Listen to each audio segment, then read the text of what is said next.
한국 GM과 현대, 기아차 등 완성차 업체의 실적 부진이 장기화되면서 자동차 부품업계는 고사 직전에 내몰린 상황입니다.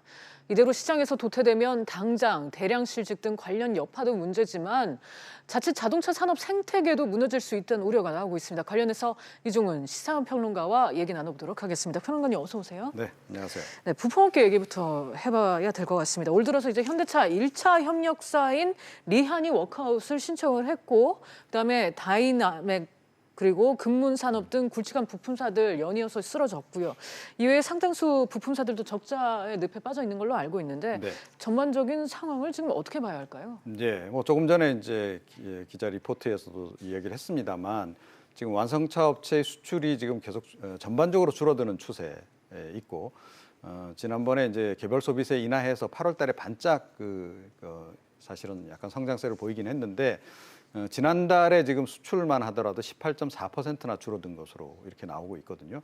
내수에서도 17% 이상 지금 이제 감소세를 보이고 있습니다. 그러니까 완성차 업체가 이렇게 당연히 장사가 안 되면 그 협력사들도 어려워질 수밖에 없는 거고요. 또 협력사들 같은 경우에는 구조적으로 또 뭐 단가 후려치기라든가 그런 것들 때문에 사실은 수익 내기가 굉장히 어려운 그런 그 상황이었단 말이죠. 최근 몇 년 동안 그 한계 선상에 있던 기업들이 최근 들어서 지금 이제 뭐 그 워크아웃을 신청한다든지 또는 이제 흑자가 적자로 전환된다든지 이런 상황인데 올 1분기만 하더라도 지금 28개 회사가 지금 적자로 전환을 했거든요.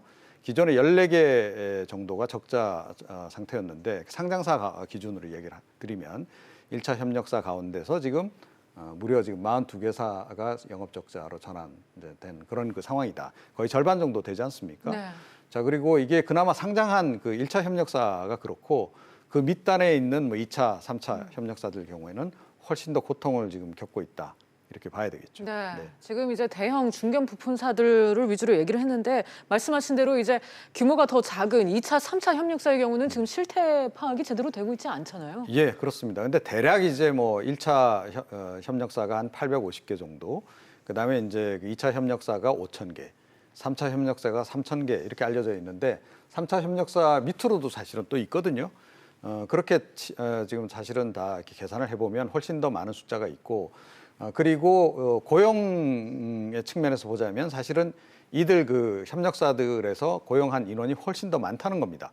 그러니까 완성차 업체 그 본사보다는. 자, 그렇게 보면 이게 이제 자칫 잘못하면 대량 그 실직 사태로 이어질 수 있는 우리가 이제 조선업 경우에도 경험한 바가 있지 않습니까? 그 경우처럼 이제 이 자동차 업계에도 그런 고용 한파가 불어닥칠 가능성이 지금 굉장히 지금 위기가 고조되고 있는 국면이다. 이렇게 생각을 합니다. 네, 자동차 부품업계의 자금난이 지금 장기화한다. 지금 이런 상황으로 가면은 실제 연쇄 도산도 이루어질 수가 있고요. 여기에 수십만 개의 일자리도 사라질 수가 있습니다. 네, 그렇습니다. 여러 가지 경제적 타격들을 고민해볼 시점인데 어떨까요? 네, 그러니까 어느 정도는 각오를 해야 할 지금 시점이 아닌가 이렇게 생각을 합니다. 그러니까 완성차 업체들의 수출 또는 뭐 내수가 갑자기 지금 뭐 회복될 가능성은 이제 희박하다는 거죠. 네. 개별 소비세를 인하했음에도 불구하고 이런 정도의 성적이라면 앞으로 뭐 개별 소비세 뭐 추가로 지금 뭐 연장을 한다든지 이런 조치들을 통해서 내수는 어느 정도는 그래도 유지를 할 수 있을 것이다. 그런데 수출에서 감소세를 보이는 것까지는 단박에 만회가 안 된다는 거죠. 게다가 지금 이제 미국 쪽에서는 뭐 이번에 이제 그 한미 FTA를 개정 협상을 이제 성공적으로 마무리를 해서 그나마 좀 방어를 했다고는 하지만 여전히 지금 이제 이 고관세 부과 가능성은 남아 있거든요. 고관세 부과가 만약 현실화되는 상황까지 온다 그러면 엎친 데 덮친 격이 되는 겁니다. 자, 그렇고 내수 시장 같은 경우에도 개별 소비세 인하로 한시적인 효과 또는 부분적인 효과는 있으나 전반적으로 지금 이제 이 국민들 소득이 줄어드는 실질 소득이 줄어드는 상황에서 과연 신차를 구입할 분들이 얼마나 많겠느냐는 거죠. 그것도 당장에 지금 이제 그렇게 가능성이 높지 않다고 본다면 지금 어느 정도는 각오를 해야 되는데 과연 어느 정도까지 지금 이제 줄도산이 이어질지 그걸 최소화시키고 또는 연착륙시키는 게 정부가 지금 고민을 해야 될 대목이다 이렇게 네, 생각합니다. 결국 지금 전체적으로 어려운 상황이라서 뭐 앞서 저희 기자 보도도 있었습니다만은 자동차 부품업계가 3조 원대의 금융 지원을 지금 요청한 상황인데 금융적 어려움이나 영업에 대한 부분, 이 정부의 도움이 필요하다는 얘기인데 지금 어느 정도로 정말 심각하다고 봐야 할까요? 그러니까 지금 이제 당장 이번에 이제 그 요청한 것은 단기 자금을 요청한 네. 거죠. 당장 시급한 것. 네. 그러니까 기존에 이제 대출 받은 것 중에서 이제 상환이 돌아오는 것.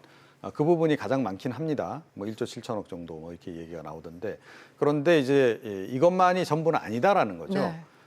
지금 뭐 최근에 1분기에 영업이익이 이제 적자로 돌아선 기업에 대해 조금 전에 말씀드렸습니다만 2차, 3차 협력사 중에는 훨씬 더 영업 적자로 전환한 기업들이 많을 거다라고 봐야 되고 그 중에서 이제 과연 몇십 % 정도가 이제 도산할지 좀 지켜봐야 되는 상황인데 그렇게 본다면 그쪽 기업에서 당장 필요로 하는 자금들이 아마 2분기 지나면서 3분기 특히 4분기에 지금 이제 본격적으로 들어오게 되는데 지금 이제 내년 접어들면서는 훨씬 더 이제 그 자금 수요량이 많아질 가능성이 높다.